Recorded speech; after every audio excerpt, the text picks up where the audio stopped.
Why the rich say no so often? Most people believe that success comes from saying yes.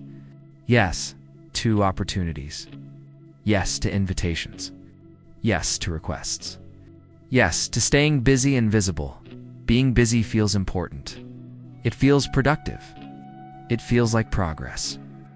Even when nothing meaningful is actually being built, but the wealthiest people in the world do the opposite. They say no far more often than they say yes, not because they are selfish, not because they are arrogant, but because they understand something most people never truly learn. Every yes has a cost, and that cost is almost always invisible at first. When you say yes to something, you are automatically saying no to something else.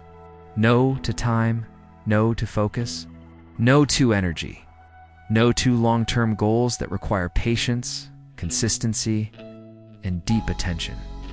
The rich understand that saying yes to often fragments their life. It splits attention. It fills their days with noise, and noise slowly destroys clarity. Most people say yes out of fear. Fear of missing out. Fear of disappointing others. Fear of looking ungrateful, lazy, unambitious. But fear-driven yeses create lives that feel full on the outside and empty on the inside. Busy, but directionless. Active, but unfocused. The wealthy think differently. They see their time and attention as limited assets. Once spent, they can never be recovered. That is why they are extremely selective. They do not ask, "Is this a good opportunity?" They ask, "Is this the right opportunity for where I am going?"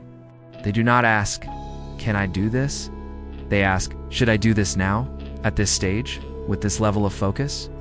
Most people fill their calendar first and think later. The wealthy think first and protect their calendar by default. This is why wealthy people often appear unavailable. They are not busy. They are protected. They design their days with space. Space to think clearly. Space to decide carefully. Space to respond instead of constantly reacting. And saying no is how that space is created. The rich also understand that focus compounds. When attention stays in one direction long enough, results accelerate. Momentum builds quietly. Progress becomes exponential. But focus cannot survive constant interruption. Every unnecessary meeting, every obligation without purpose, every distraction disguised as opportunity slowly erodes long-term results. So they say no to most things, so they can say yes to the few things that truly matter. This applies to work. It applies to relationships. It applies to investments.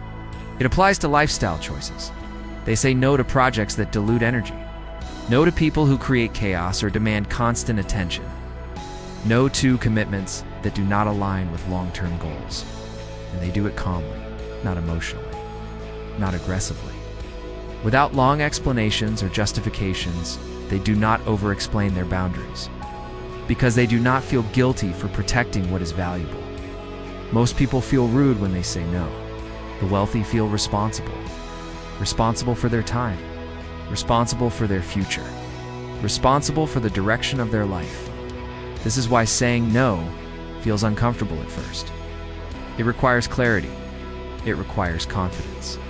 It requires knowing what truly matters and what does not. But over time, saying no becomes easier. And eventually it becomes natural. Your schedule becomes lighter. Your thinking becomes calmer. Your decisions become sharper. The rich do not chase every opportunity that appears. They wait. They wait for alignment. They wait for leverage. They wait for moments where a single yes creates outsized impact. That patience is not laziness. It is discipline. In the end, wealth is not built by doing more. It is built by doing less, better, and for longer periods of time. And that process always begins with learning when to say no. If you want more insights into money, discipline, and elite thinking, subscribe.